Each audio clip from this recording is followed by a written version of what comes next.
Have you ever felt just completely swamped? I mean, by the sheer volume of information out there about education today. Absolutely. Reports, articles, endless debate. It's a constant deluge, right? So the question for you, our listener, is how do you cut through all that noise? How do you get to what really matters for, impactful understanding without feeling totally overwhelmed? It's a real challenge.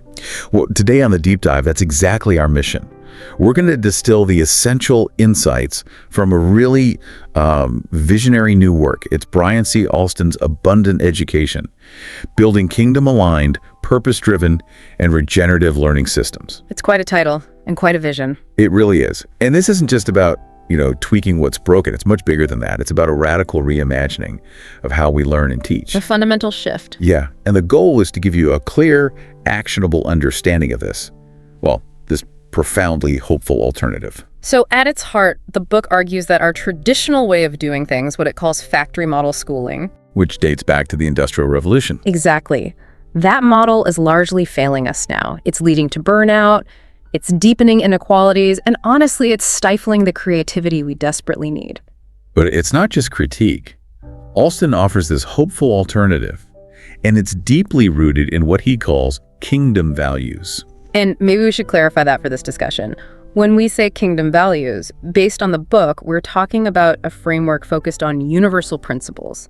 Things like justice, compassionate stewardship, nurturing creativity. And really fostering strong, healthy relationships for the common good. That seems key. Absolutely. It's about the flourishing of everyone. So whether you're listening as a parent, an educator, or maybe you're just someone really curious about the future of learning, this deep dive is kind of your shortcut, your way to grasp this transformative vision. We'll be digging into some, I think, surprising facts and practical applications. Yeah, things that might just spark some shifts in your own sphere of influence, maybe from your family discussions right up to, broader community engagement. Okay, so let's unpack this first piece. What's so broken? Why the need for such a radical change? Right. The book paints a pretty vivid picture of this factory model schooling. Designed way back when, its main goal was churning out compliant workers for industry. Uniformity and efficiency were the name of the game. Exactly, often at the expense of the individual student really flourishing. And this assembly line approach, well, it has some serious drawbacks. Like what specifically? Like stifled creativity, for one, widespread disengagement, kids just checking out, and really inequitable outcomes because it tries to force everyone in the same mold with these one-size-fits-all assessments. So students might get the diploma but lack those critical thinking skills or a real sense of purpose. That's the argument. It feels less like growth, more like, mass production line. And what's really striking is how that model generates so much stress. You see it everywhere in the system. How does that stress show up? Well, think about teachers and administrators. In so many places, they're just running on fumes. They're dealing with overcrowded classrooms, not enough resources, mountains of paperwork. Pulling them away from actual teaching. Precisely. And then for students, there's this relentless pressure of standardized tests. It creates this culture of anxiety, where your whole self-worth feels like it boils down to a single score. That sounds incredibly damaging. It is. The book argues this model actually makes mental health challenges worse for both students and teachers. It leads to disillusionment, those persistent teacher shortages we hear about, and ultimately the system ends up focused on just producing graduates who meet some minimal proficiency level. Instead of cultivating critical thinking or collaboration or real moral agency. Exactly. It becomes about passing the test, not preparing for a purposeful life. Okay, that sounds pretty grim. And honestly, I think it resonates with what a lot of us are seeing and feeling about education today. It does feel familiar, unfortunately. But importantly, the book doesn't just stop at the critique. It offers this powerful counter-narrative, right? This idea of abundant education. Yes, presented as a profound paradigm shift. The book calls it a moral and prophetic call to rebuild education from the ground up, and it anchors itself in those kingdom values we mentioned earlier. Right. Justice, stewardship, creativity, relational flourishing, those become the foundation. So it's about reimagining education not just as, transferring information. No, it's much deeper. It's seeing education as a truly transformational process, something that shapes identity, purpose, even destiny. If we zoom out a bit then, this vision goes way beyond just reforming the current structures. Oh, absolutely. It moves beyond mere reform. The fundamental idea here is creating a system where, and I'm quoting loosely here, Every child is valued as a co-laborer in God's redemptive work. Okay, what does that mean in practice? Co-laborer in God's redemptive work. It means seeing every single person as having inherent dignity and a unique contribution to make toward, well, a better world, building something good together. So the ultimate goal isn't just high test scores or graduation rates. No, it's the formation of individuals who embody purpose, who have resilience, and who possess a deep commitment to building genuinely flourishing communities. It's education that builds up, not just fills up. Precisely. Okay, this is where, for me, it gets really interesting. Yeah. Because it's not just about learning facts, is it? It's Yeah. about something much deeper. Right. The book talks about cultivating the whole person, heart, mind, soul, and strength in service of a higher calling. So learning becomes relational, a journey of transformation, not just a transaction. Exactly. It's an invitation. And practically, that might look like curriculum woven around these big thematic anchors, like human flourishing. So you're blending different fields, science, art, maybe theology. Yeah, integrating them. And emphasizing real-world service, strong mentorship, often within these small learning communities or cohorts. So not just separate subjects in little boxes, it's integrated, purposeful growth. That's the idea. And the broader implication here is that this focus on lifelong transformation directly counters that sort of fleeting nature of test-driven learning. Where you cram for the test and then forget it. Right. This is about preparing learners not just for a job, but for a life of purposeful service. And because the goal is different, the assessment has to be different too. How so? Well, instead of just relying on percentile rankings, which kind of flatten everything into a number, it shifts to things like narrative evaluations, portfolio reviews, tracking competency-based milestones. So it's not just a different way to grade, it's fundamentally recognizing that learning is, well, it's messy, it's complex, it's deeply personal. Exactly. Valuing the whole human journey, the Yeah. character development, the critical thinking, the real-world application, not just the test score. I really like how the book hammers home this conviction that every learner is created in the image of God, using its theological language, and therefore possesses inherent worth, purpose, and creative capacity. That's foundational. It means intentionally honoring each student's unique story, their specific gifts, their experiences. It fosters a real sense of belonging. And it even reframes failure, doesn't it? Yes. Not as a dead end, but as an opportunity for growth, cultivating that crucial growth mindset. And creativity, how does that flourish? Through things like interdisciplinary, project-based learning. The book gives examples like a history module integrating spoken word performance or documentary filmmaking. Wow. And crucially, this is all grounded in what it calls a kingdom purpose. Learners are seen as co-creators with the divine, stewarding knowledge for the flourishing of all. So that science project example, researching water purification for underserved communities, that fits right in. Perfectly. And spiritual formation, things like devotional, scriptural insights, mentorship that's woven throughout, not tacked on. This brings up a really important question, though. How do we make sure that this kind of education doesn't just transmit the dominant culture's knowledge, but actually respects diverse voices and ways of knowing? That's a critical point the book addresses directly. It talks about the intentional decolonization of curricula. What does that look like? It means actively incorporating diverse authors, innovators, thinkers, and worldviews, not just the standard Western canon. It's about honoring the full spectrum of human creativity and dignity. Recognizing wisdom comes from many sources. And in a world that's so obsessed with metrics, with credentials, this really challenges how we think about success, doesn't it? Massively. In abundant education, success isn't just about grades or degrees. It's measured by the cultivation of wisdom. And how does the book define wisdom? As a deep reverence for moral truth, or you could say the fear of the Lord in its language, and the capacity to apply knowledge in ways that honor God and neighbor. Basically, knowing how to use what you know for good. It makes that point that knowledge without wisdom can actually be harmful, like the brilliant researcher with no moral compass. Exactly. Technical skill isn't enough. And wisdom in this framework doesn't just come from books. It arises from experience, from reflective mentorship, from spiritual formation. So things like community development projects, maybe interfaith dialogues. And assessment reflects this. It moves beyond exams to performance tasks demanding sound judgment. Like that example of a business ethics capstone project, balancing profit with community well-being. What's really transformative here, it seems, is that this redefinition requires everyone to get on board. Families, faith communities, employers, they all have to align their expectations. That's right. It's about collectively starting to value things like perseverance, empathy, spiritual maturity. Assessment becomes something that truly measures holistic growth and ethical reasoning. It's a shift in what we celebrate as achievement, moving beyond just the GPA or the job title to valuing the kind of person you become. Well said. Okay, let's shift gears a bit and talk about relationships. The book places a huge emphasis on relationship literacy. How does it propose healing those often strained educator-student relationships? Well, it starts from the premise that education is fundamentally relational. You need trust, you need mutual respect. It's non-negotiable. So creating psychologically safe environments. Exactly. Places where vulnerability is met with empathy, not judgment. And this requires work from teachers too, engaging in reflective practices like journaling about their own biases, seeking feedback. And exercising cultural humility. Learning from students' stories. Yes. And this ties into discipline. Instead of purely punitive measures, it advocates for restorative practices. Can you give an example? Sure.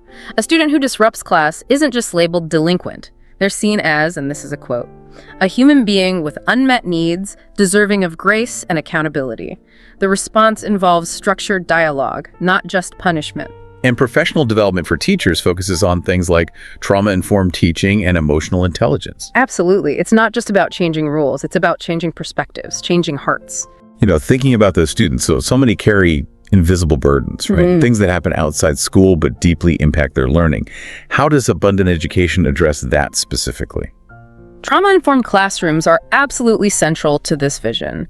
It starts with recognizing that behaviors we might label as defiance or inattention could actually be survival responses rooted in past trauma or difficult experiences. So the whole mindset shifts From what's wrong with this student to what happened to this student, and that changes everything. How does it change the classroom itself?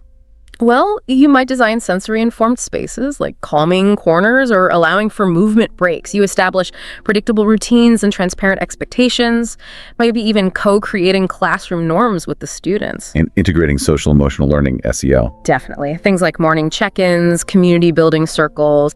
It prioritizes flexibility and differentiation in how things are taught. And crucially, it emphasizes having on-site mental health professionals and strong partnerships with community organizations. To provide those wraparound services. Exactly. It's about seeing and supporting the whole child, not just the student in the desk. And it's clear this isn't just about what happens within the school walls. Parents are incredibly important too, aren't they? Absolutely vital. The book views parents not as passive observers, but as primary architects of their children's early learning environments. So it's a shared communal responsibility. Yes. And effective partnerships rely on mutual respect and really transparent communication. The book suggests things like co-educator nights, where parents and teachers collaborate on learning goals. What about resources for parents? Big focus there, equipping parents through things like parent resource centers, maybe STEM at home kits or guides for spiritual formation at home. And recognizing that families look different. Very important, offering flexible workshops, digital alternatives, even integrating parents into curriculum development through advisory committees. So parents are empowered to reinforce character formation, guide study habits. It's about building a really united front for the child's growth. That's the goal, a true partnership. Okay, so moving into K-12 specifically, if we're ditching that factory model grading system, the one that fuels unhealthy competition, how do students progress? It sounds much more personalized. It is. Abundant education really starts from the idea that every learner has a unique set of interests and talents, a distinct constellation, as the book puts it. So no more one-size-fits-all curriculum. Right. Instead, curricula are co-crafted by educators, students, families, even community partners.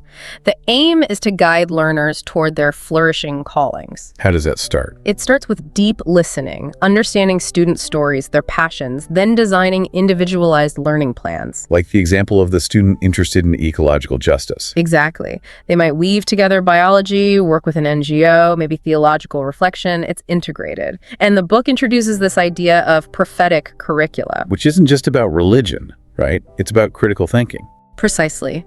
Using critical thinking to challenge dominant, maybe unjust paradigms and to imagine redemptive alternatives for society, like analyzing historical injustices through a lens of repair and restoration. And this requires flexibility. Yes, flexible scheduling, maybe modular credentialing instead of just year-long courses, and strong mentorship networks are all key supports. So what does this mean for the role of the teacher in this K-12 vision? It sounds quite different. It is. Teachers move beyond just delivering content. They become servant leaders, guides, prioritizing the students' growth, dignity, and agency. How does that look day to day? Cultivating authentic relationships, maybe through more one-on-one conferences, curating learning experiences where community well-being is central service isn't an add-on, it's integral. Mentoring smaller learning circles, facilitating dialogues instead of just lecturing. And focusing on their own continuous professional growth, often through contemplative practices and peer support. It's about recalibrating those power dynamics to really affirm student agency.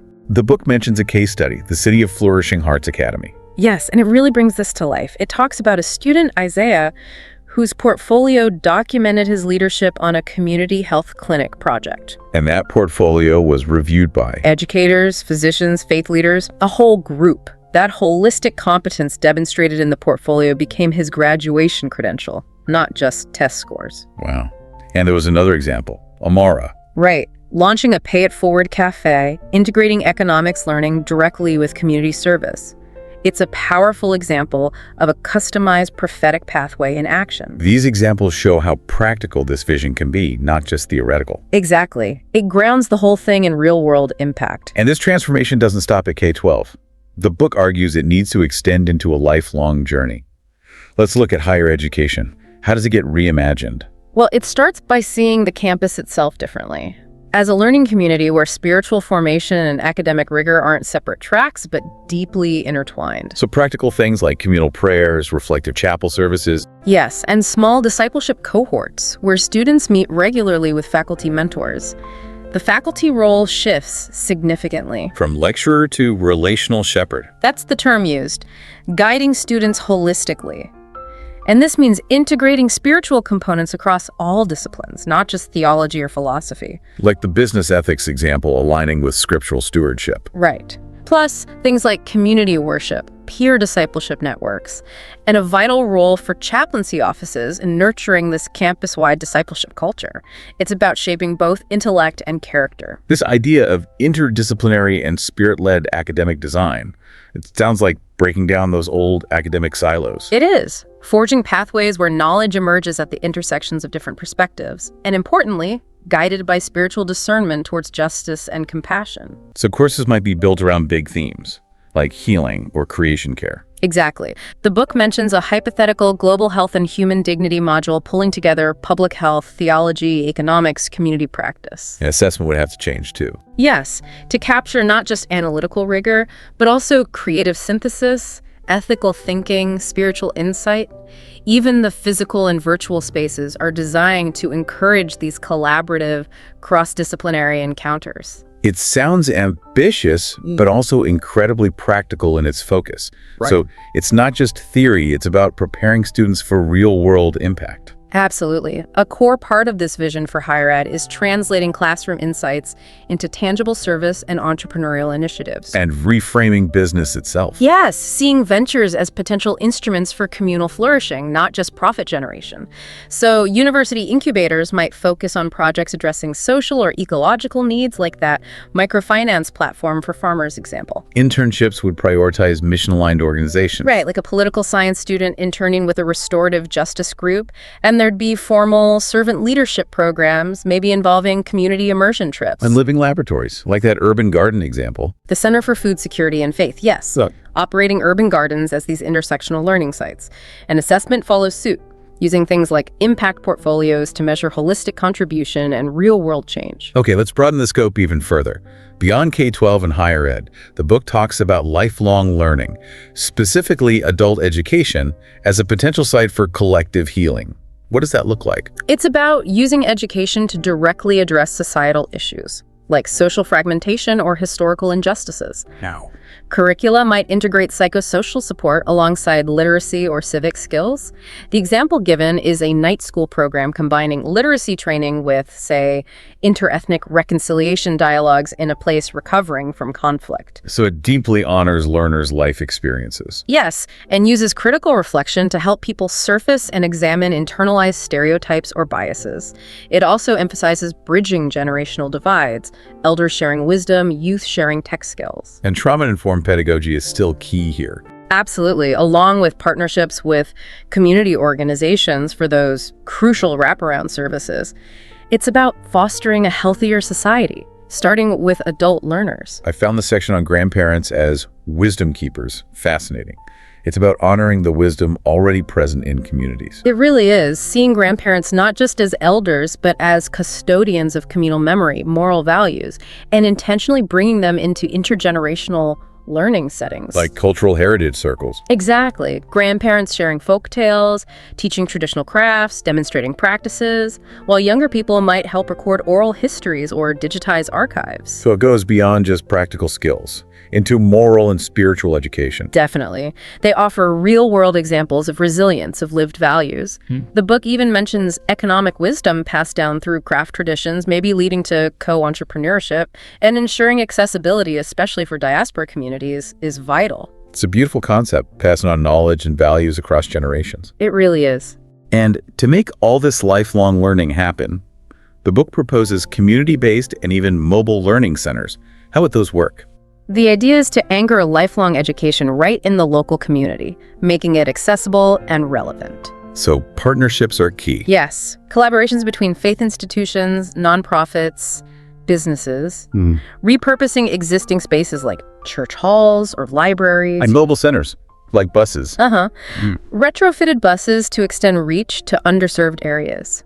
The curricula would be needs-driven, aligning with local livelihoods, maybe sustainable farming techniques in a rural area. And intergenerational learning would be central. Absolutely. The Heritage and Horizons Initiative is a great example from the book. Adult learners, high school students, elders, all learning together. Reciprocal teaching. Yeah. Adults get literacy help, students practice tutoring, elders share local history, which becomes reading material. It shows how literacy can become a cornerstone for broader community development, far beyond just reading skills. Okay, let's talk tech. AI is everywhere right now, and frankly, some people are pretty wary. I'm curious, how does this abundant education vision approach something like AI tutors? How does it keep them from just being cold, transactional tools? That's a really crucial question the book tackles head-on. The core principle is that technology, including AI, must align with those kingdom values: wisdom, compassion, stewardship. It has to serve human connection, not replace it. So AI could personalize learning. Yes, it can be great for diagnosing learning gaps or adapting lessons, like the example of using AI with visual aids for learning biblical Hebrew syntax. But the key is what the book calls adaptive kingdom content, meaning the content itself integrates theological, moral, relational dimensions. An environmental science module wouldn't just teach the science, it would include reflections on creation care theology, for instance. And there need to be safeguards. Absolutely. Ethical governance, transparency, ongoing audits of AI recommendations by diverse interdisciplinary panels. AI can also be used to facilitate communal learning, maybe recommending collaborative group sessions. And data privacy. Paramount. Learner data is treated as a sacred trust, always prioritizing individual dignity and agency, resisting surveillance models. What about blockchain?